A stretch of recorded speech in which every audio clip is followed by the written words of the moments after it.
Thanks for joining this episode of What's in a Game. Today we're playing the Sandcastles of Burgundy. This is designed by the one and only Stefan Feld and joined by his wife Suzanne. Published by Ravensburger Games for ages 5 and up. Let's jump into how to play.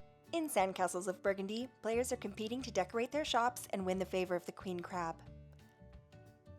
Place the beach board in the center of the table with the cute little worm side up for the basic game or the crowns for the advanced game.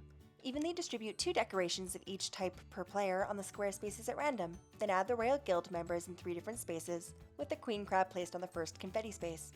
Cover each space with the sandcastles, matching their corresponding colors. Add the player coat of arms to the board, starting in the appropriate space depending on player count. Place the roller beetles in a pile beside the board and attach each player's storehouse to the main board, sliding their card into the corner groove of the storehouse. Give each player their village board with the cute little worm side up for the basic game, and you guessed it, crowns for the advanced. Add the shop tiles to the board with the undecorated side face up. Give each player 2 dice, and lastly, determine who the first player will be and give them the bucket token. Now, on to the game.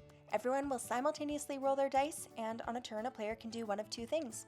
They can either use a die to look under a sandcastle of a matching color and take a decoration they need into their storehouse, or if they have a decoration in their storehouse that matches the color of their die, they can place it in their wagon and mosey on down to the shops to place it there.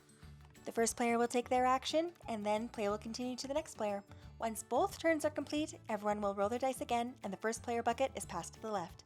So how do you score points? Well, each time a decoration is brought from the storehouse to your village, that player scores a point. If a player completes both decoration spaces in a color, they will score the point for bringing the decoration to the village, and they will also instantly score an additional point for completing their decorating, indicated by flipping their shop tile to the correct side. The last way to score points is by attracting a member of the Royal Guild. Now these fellas have high standards and will only come to your village once you've finished decorating the shop that matches their color. But if you do find one during a search action, and you finish decorating, you get to place it in your village and score a point. You can also still take a decoration that you need from under that sandcastle into your storehouse. If you find a Royal Guild member and are unable to bring them into your village, you hide them under a new sandcastle to the left or right of where they were found. Make sure everybody sees where they traveled to. If you take a turn and are unable to make a play, such as uncovering a space with no decorations you need, you will take a roller beetle. Roller beetles allow you to change the color of one die you roll in a future turn. You can have up to 2 roller beetles at a time. Once someone crosses into the confetti zone, the end of the game is triggered and everyone finishes the round. Whoever is the furthest along on the track at the end of the game is declared the favorite of the Queen Crab. And that's how you play the basic version of the Sandcastles of Burgundy.